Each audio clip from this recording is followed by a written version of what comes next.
140페이지 보겠습니다. 이제 아까 언급한 바와 같이 부동산 금융에서 사실 제일 중요한 게 이제 주택 금융입니다. 이 주택 금융이 용어만 이제 요거 알고 그냥 넘어가면 되는데요. 일단 용어 중에서 뭐가 나오냐? 주택 소비 금융이라는 게 있죠. 한마디로 이게 뭐냐면 이런 소비자가 받는 금융이에요. 수요자 금융이죠. 주택을 이제 장만하는 분들이 받는 금융이다. 그 얘기죠. 집을 사야 되니까 돈이 필요하잖아요. 그래서 이제 집을 사야 되는 사람이 수요자잖아요. 주택의 수요자가 받는 금융이다. 소비금융이다. 이렇게 표현합니다. 그래서 가장 대표적인 게 이제 모기지론이 되겠죠. 이 정도 이렇게 알고 계시면 되겠어요. 그래서 주택을 담보로 잡히고 돈을 빌리죠. 그래서 이제 그걸 가지고 이제 잔금을 치르는 거죠. 이제 그렇죠? 이제 가장 대표적인 게 이제 우리는 정책 모기지죠. 이제 이렇게 알고 계시면 되겠고, 그 다음에 주택개발금융이라는 건 뭐냐면, 부동산을 개발하는 사람들이에요. 이 사람들이 이제 부동산을 공급하는 사람들이죠. 그래서 이걸 공급자 금융이라고 해요. 부동산을 공급하는 사람들이 받는 대출이다. 그래서 이걸 개발금융, 개발업자가 받는 거다. 이거의 대명사가 이제 건설자금 대부라는 게 있고요. 그 다음에 조금 이따가 배울 PF라는 게 있습니다. 그래서 이건 전부 다 누가 받는 거예요? 이거는 이제 개발업자가 부동산 이제 시행자가 받는 대출입니다. 그래서 건설자금 대부라는 게 나왔죠. 또는 건축대부라는 말을 쓰는데 한마디로 뭐예요? 사업부지를 담보로 해서 돈을 빌리는 겁니다. 사업부지가 있을 거 아닙니까? 그걸 이제 담보로 제공하고 돈을 빌리는 거죠. 이 공급자 금융 또는 주택개발금융이라 하고, PF금융에는 이제 뭐냐면 사업부지가 담보가 아니고요. 특정 개발 사업의 이제 미래 현금 흐름을 기초로 해서 이제 대출이 실행되는 겁니다. 이걸 이제 PF라고 해요. 프로젝트 파이낸싱. 여러분도 요즘 이제 그 뉴스에 이제 조만간 뭐 지금 나오고 있고요.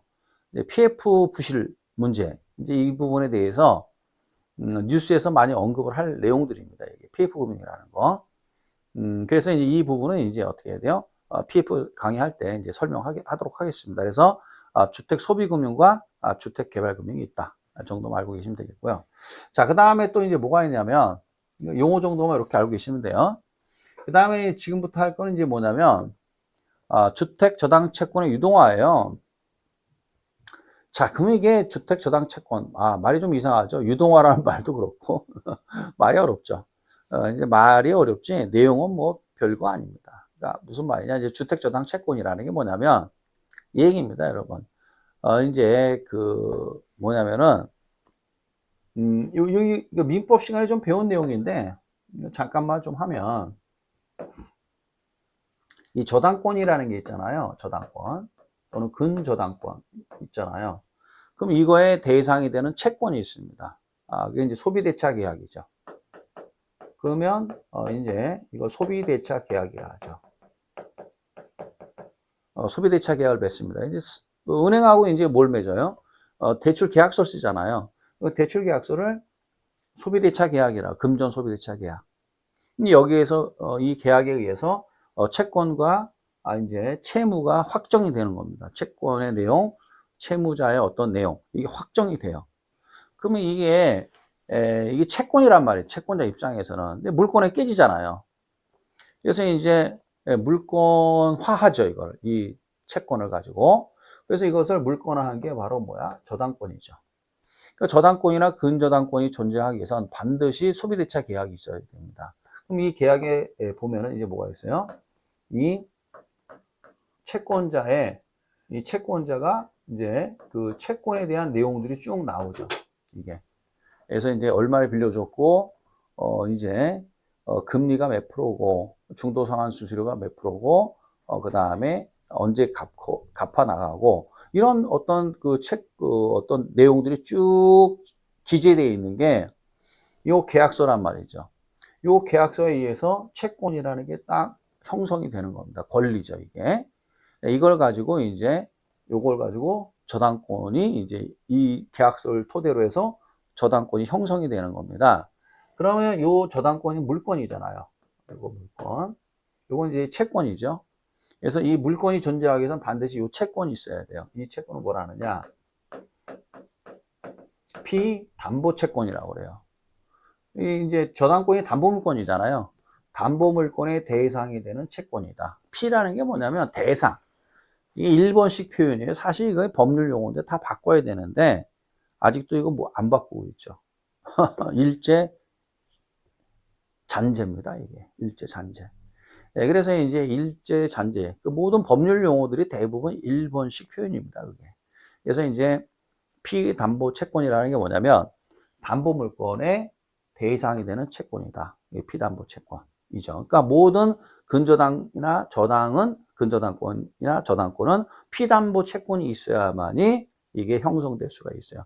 피담보 채권이 없으면 근저당권이나 저당권은 존재할 수가 없는 겁니다. 여기까지 아시겠죠? 이 피담보 채권. 그럼 이제 우리가 정책 모기지가 기준이니까 대출 실행할 거 아니에요. 그럼 이제 피담보 채권이 있단 말이죠. 그 피담보 채권을 이제 가지고 저당권이 형성이 되는 거죠. 요거 아시겠죠? 그러면 이 정책 모기지에서 그 발생한 그 피담보 채권을 주택 저당 채권이라 합니다. 이 주택 저당 채권, 피담보 채권을 주택 저당 채권이라고 표현합니다. 유동화한다는 건 양도한다는 얘기예요. 그러니까 따라서 이걸 이제 민법 시간 여러분들이 채권 양도라고 배울 겁니다. 그 앞으로 뭐 모르는 분들은 그냥 이렇게 알고 계시면 돼요. 채권 양도. 뭐냐면 채권자가 이 채권을 이제 다른 이에게 제3자라는 표현은 그렇지만 하여간 다른 이에게 이 채권을 양도하는 겁니다. 그 양도하고 대신 돈을 받는 거죠. 그게 이제 뭘 하느냐? 뭐 쉽게 얘기해서 이런 얘기예요. 은행이나 이런 데가 금융기관이 부실 채권이 발생합니다. 이게 이 채권 이게 안 된다면 확보가 안 된단 말이죠. 이게 그럼 그거를 이제 채권 추심이라 그래요. 이 전문 용어 막 나오네요. 추심한다는 건 뭐냐면 빚독촉을 한단 말이에요. 추심이라 합니다. 이거 추심. 빚독촉을 해야 되는데 그것도 다 뭐 들어가요? 돈 들어가는 거예요. 이게 다. 그렇지 않습니까? 돈 들어가고 귀찮고 그러니까 어떻게 해야 돼요? 그 채권 가액이 만약에 이제 그 가액이 1억이다. 1억이면 한 돈 1,000만 원에 팔아버립니다. 이걸 뭐라고 그래? 채권 양도라고 그래요. 그러면 이제 1억짜리 그 채권을 부실 채권이죠. 그거를 이제 우리가 전문 용어로 NPL이라고 해요. NPL. 우리 시험에는 아마 안 나올 것 같습니다. NPL이라 부실 채권. 이거는 이제 어떻게 해야 돼요? 채권 추심업자들이 있습니다. 그 자들에게 그걸 양도해 버려요. 그럼 채권 추심업자가 이거를 이제 양수받아요. 1억짜리를 이제 1,000만 원에 사온 거죠. 그리고 이제 채권 추심업자가 채권자가 돼요. 채권자가 돼서 또 추심이 들어가는 겁니다. 이게 이런 걸 신용정보회사라 하죠. 이런 걸. 자, 그래서 이제 어찌됐건 이거는 이제 상식적인 거고, 세밀한 건 여러분들이 이제 민법 시간에 이제 채권 편에서 또는 물건, 이 담보물권 편에서 배우시기로 하기로 하고요. 이렇게 양도하는 걸 우리는 뭐라고 그래요? 유동화라 합니다. 현금화하기 위해 채권자가 이 채권을 양도해서 현금화하는 것을 유동화라고 그래요. 그러면 왜 이런 행위가 이제 일어나는 거냐? 그 이유는 딴 게 아니에요. 딴 게 아니라 여기 보시면 뭐가 나오느냐? 이 표현이 나오는데 여기 보면 이제 한정된 재원이라고 되어 있잖아요. 그러니까 이제 이게 정책 모기지는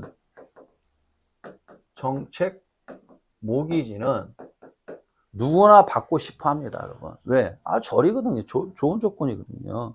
이걸 당연히 집을 살 때, 저가 이제 결혼할 때 말입니다. 당연히 결혼해서 이제 저도 전세 살았지만은, 만약에 정책 모기지가 있었으면, 당연히 이거 받아서 집을 샀겠죠. 근데 저가 이제 집을 살 때, 그때는 정책 모기지가 없었어요. 없어가지고 이제, 고생을 좀 많이 했습니다. 많이 했고, 그 다음에 이제 그 소위 집은 사야 되겠고, 그래서 이제 갭 투자는 아니지만 갭 투자처럼 된 거죠. 전세 끼고 집을 일단 사는 겁니다. 돈이 모자르기 때문에 그런 거죠. 그리고 저 집사람하고 저하고 악착같이 벌어서 전세 보증금을 돌려줬죠. 그리고 이제 그 집에 들어간 겁니다. 이게. 그런 형태가 이제 저희 세대들의 어떤 집을 장만하는 단계이고요. 지금은 이제 그 30대들, 40대들 보면 전부 다 정책 모기지 받는 거죠. 이거 받아서 다 집을 사는 거 아닙니까? 자, 근데 이 정책 모기지를 누구나 받고 싶어 해요. 근데 정부 입장에서 그 돈이 뭐 무한대로 퍼질 수는 없는 거 아닙니까? 그래서 한정된 지원만 가지고 돈을 빌려주는 거예요. 그러니까 어떻게 돼요? 예를 들어서 뭐 정책 모기지가 금방 고갈이 돼요. 이게 없어집니다. 이게 한정된 재원이란 말이에요. 이게. 그리고 또 이제 뭐 한국은행에서 돈을 땡기고 그런 건 아니에요. 이게. 그래서 한정된 재원, 딱 정해진 예산만 가지고 딱 집행을 해요. 그럼 빵꾸가 나는 거 아니에요. 빵꾸가 나면 못 빌려줍니다. 이게.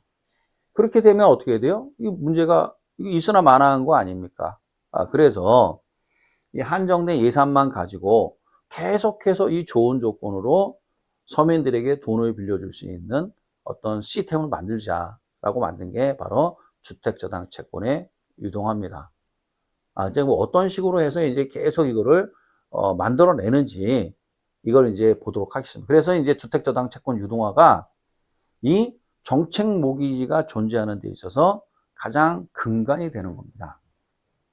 정책 모기지는 있어야 되는 겁니다. 이게 없으면은 집을 사기가 너무 어렵고, 만약 시중은행들이 취급하는 모기지를 하게 되면은 대부분 변동금리고 이자도 비쌉니다. 그러니까 힘들죠. 그럼 국가 입장에서는 어떻게 해야 돼요? 뭐 고소득층이 알아서 하는 거니까 신경 쓸 필요 없는 거고, 이 서민들이 집을 장만하는데 도움을 줘야 되는 거 아닙니까? 그 국가의 책무입니다. 책임과 의무입니다. 그래서 이제 이 정책 모기지라는 걸 부랴부랴 만든 거죠, 이게. 예, 그래서 예산은 딱 정해져 있고, 그럼 이 한정된 예산을 가지고 어떻게 이거를 잘 운영을 할까? 그러면 당연히 주택저당 채권을 유동할 수밖에 없는 겁니다. 이게 되지 않으면 정책 모기지는 존재할 수가 없습니다. 그래서 미국에 가서 우리가 공부해서 그 시스템을 그대로 보고 배워갖고 온 겁니다. 그래서 지금 이제 정책 모기지가 잘 이제 활용되고 있는 겁니다. 그러면 이제 왜 한정된 재원이냐, 이걸 좀 봐야 되는데요. 그러면 여기서 용어를 좀 봐야 되는데, 1차 저당 시장이 있고요. 2차 저당 시장이 있습니다. 그래서 1차 저당 시장은 주택자금 대출 시장이고요. 2차 저당 시장은 주택자금 공급 시장이에요. 이게 안 외워도 돼요. 그냥 제가 이제 요 밑에 보면 여기 이제 그림이 하나 나오죠. 그렇죠? 이 내용만 알면 뭐 다 끝나는 겁니다. 이것만 알면 뭐 별거 없습니다. 그래서 여기가 1차 저당 시장, 여기는 2차 저당 시장이 되어 있죠. 자, 아까 언급한 바와 같이 이제 한국주택금융공사와 약정된 은행들이 있습니다. 모든 은행이 정책 모기도 취급하는 게 아니라 약정된 은행들이 있습니다. 그러면 이제 은행에서 돈을 빌려주겠죠. 근데 이 재원이 딱 정해져 있는 겁니다. 이렇게. 물론 이걸 뿜어주는 건 누가 뿜어주느냐? 당연히 한국주택금융공사가 뿜어주죠. 딱 정해져 있단 말이에요, 이게. 한정된 재원이 그래서 나오는 겁니다. 그러면 이 재원을 가지고 돈을 빌려줘요. 그러면 이제 정책 모기지를 받고자 하는 사람들은 많이 있습니다. 여러분 이제 아마 이 공부하시는 분 중에서 이 정책 모기지, 보금자리론, 뭐 디딤돌 대출, 적격 대출 들어보셨을 거예요. 그거 이제 그거를 경험하신 분들이 아마 계실 겁니다. 근데 그거를 받기가 굉장히 힘들어요, 그게. 조건도 까다롭고, 그 다음에 이제 까다롭다는 건 뭐냐면 그만큼 재원이 한정되어 있다는 얘기죠. 근데 그걸 빌릴 수 있으면 당연히 빌려야 되는 겁니다. 왜요? 이자가 싸거든요. 이게. 자, 그럼 어찌됐건 간에 한정된 재원이에요. 그러면 이걸 가지고 돈을 빌려주면 돈이 딱 떨어질 거 아니에요. 더 이상 안 합니다. 이게 딱 떨어질 그 뿐이에요, 이게. 그러면 이걸 뭐라 그래요? 돈 떨어졌다. 이렇게 시험에 나오는 게 아니라 뭐라 나오냐? 설명 잘 들으셔야 돼요. 이거를 유동성 위험이라 합니다. 그러니까 이제 뭐냐면 참 저도 하면서 돈 떨어졌다 그러면 되지 뭐 유동성이 뭐냐 이거죠. 그래서 이제 이 전문가는 전문 용어로 쓰는 건데 어떻게 보면 유치뽕 같기도 하고 막 그렇습니다. 근데 이제 이거 어찌됐건 시험에는 유동성 위험이라고 나옵니다. 그럼 대출기관 입장에선 유동성 위험을 직면했다. 돈이 떨어졌다 이거야. 더 못 빌려준다 이거예요. 근데 계속 이 재원을 만들어야 된다는 얘기지. 이거 어떻게 만들어야 되느냐. 이제 그 유동화하는 겁니다. 자, 보겠습니다. 일단 1차 저당 시장에서 1차 저당 시장에서 여기가 이제 만약에 저라 합시다. 저가 갑입니다. 갑이 이제 저입니다. 저가 이제 정책 모기지 빌려서 집 사겠다 이겁니다. 집은 있어야 되는 거 아니에요, 여러분? 그렇잖아요. 그래서 이제 집을 이제 사고자 제가 대출 받는다 이거. 주택담보대출 받아서 정책 모기지 받아서 집을 사겠다 이거죠. 알겠다 이거죠. 그러면 이제 저는 채무자잖아요. 여기 은행의 채권자가 되고, 그래서 이 주택 저당 채권 또는 대출이 일어나는 시장이죠. 그게 1차란 말이에요. 대출이 일어나는 시장. 제가 대출 받았잖아요. 그러면 이 대출이란 주택자금 대출이라는 단어가 나오면 이거 2차예요, 1차예요? 1차지 뭐. 그래서 주택자금 대출 나왔는데 2차라고 나와요. 틀린 거지 뭐. 이 그림만 보고 있으면 되는 거예요. 갑은 접니다. 자, 그러면 이제 돈을 빌려요. 돈을 빌려서 난 그거 갖고 집을 사고 그 다음에 약정된 기간 동안 원금과 이자를 갚아 나가야 되겠죠. 그렇죠? 그럼 이게 주택자금 대출 시장이란 얘기예요, 이게. 그러면 채권자는 은행이 되는 거죠. 그러면 이 저당권 또는 근저당권의 피담보 채권을 뭐라고 그래요? 주택 저당 채권이라 하잖아요. 이 피담보 채권이 형성이 되는 거예요. 그래서 은행이 금융기관이 이제 뭐가 돼요? 채권자가 되는 거죠. 여기까지. 요거 이해되시죠? 그런데 돈이 떨어졌어. 왜? 한정된 재원이니까. 그렇지 않습니까? 그럼 돈이 떨어지니까 저 말고 을도, 병도, 그렇죠? 제 동생이 둘이 있는데 동생들도 정책 모기지 빌리고 싶다 이거예요. 근데 돈이 없다 이거지. 그럼 이건 있으나 마나한 제도 아닙니까 이게.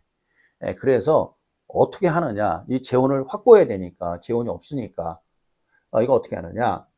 은행이 보유한, 즉 대출자가 보유한 주택저당 채권, 그 피담보 채권을 보세요. 한국주택금융공사라는 걸 설립했습니다. 우리나라 2004년도에. 여기다 팔아라 이거야. 이 대출 채권을 팔아라. 그건 뭐라고 그래요? 유동화가 일어나는 거. 여기다 팔아라. 팔면 뭐가 들어와요? 이 채권을 여기다 팔았으니까 돈을 줄 거 아닙니까? 요 대금이 들어오잖아요. 요 대금으로 또 빌려줘라 이거야. 그렇죠? 그럼 유동화하면서 보세요. 유동화하면서 대출채권을 매각을 해가지고 현금화했죠. 현금화해서 다시 또 빌려주잖아요. 그러니까 뭐예요? 요거는 공급이라는 거죠. 유동화하면서 공급해 주는 거예요. 누가? 한국주택금융공사가 계속 밀어주는 거예요. 이렇게.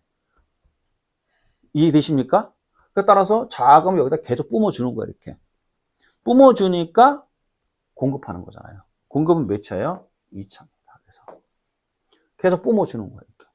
그 대신 어떻게 해야 돼요? 은행들이 보유한 이 주택 저당 대출 채권을 한국주택금융공사에 양도해야 돼요. 양도 받아서 그 양수 받았으니까 그 대금을 지급하는 거예요. 그 대금을 계속 뿜어주는 거죠. 그래서 이건 뭐야? 공급시장이 되는 거예요. 이게 을, 병도 돈을 빌리는 거죠. 자, 그런데 여기서 좀 알아야 되는 거는 이 한국주택금융공사를 뭐 유동화 중개기관이다 뭐 이렇게 표현할 수도 있습니다. 그러면 이 한국주택금융공사가 시중은행으로부터 이렇게 이 주택저당 채권을 매입을 할 때 한 건만 사오는 게 아니라 대출채권 한 건 이런 거 사오는 게 아니라 왕창 사와요. 한 5천억어치 사와요. 5천억. 그래서 이걸 뭐라 그래요? 주택저당 채권의 집합이라고 그래요. 그래서 이거를 영어로 하면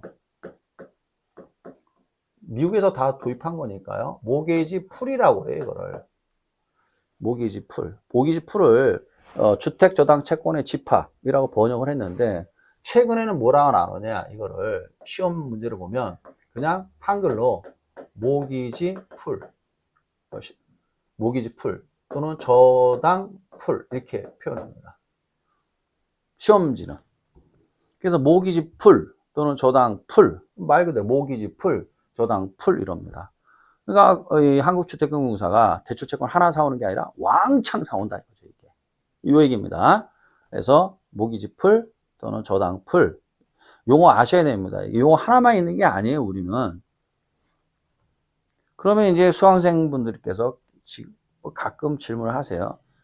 민법이나 공법 용어가 딱 하나인데 그렇잖아요. 시도지사 그렇지 않습니까? 딱 하나잖아요. 네? 시장군수구청장 이거 말고 또 있어요? 뭐 저당권 말고 또 있어요? 없잖아요. 근데 왜 이거는 이렇게 들쑥날쑥하느냐? 그거는 법률이기 때문에 법정 용어 하나만 딱 있어요.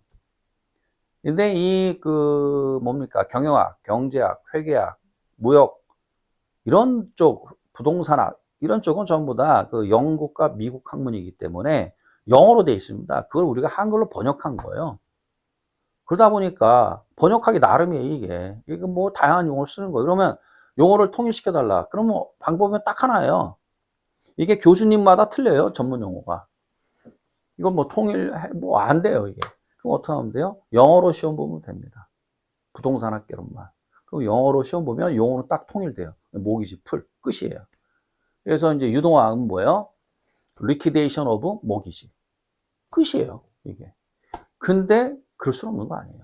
우리가 영어로 시험 볼 수 없잖아요. 그래서 우리가 그 불편함을 감내하셔야 돼요, 여러분들이. 그래서 불편함을 감내하고, 아, 이렇게 다양한 용어들이 있구나. 같은 말이구나. 그래서 시험에는, 우리 시험에는, 본고사에는 막 혼용해서 씁니다. 받아들이셔야 돼.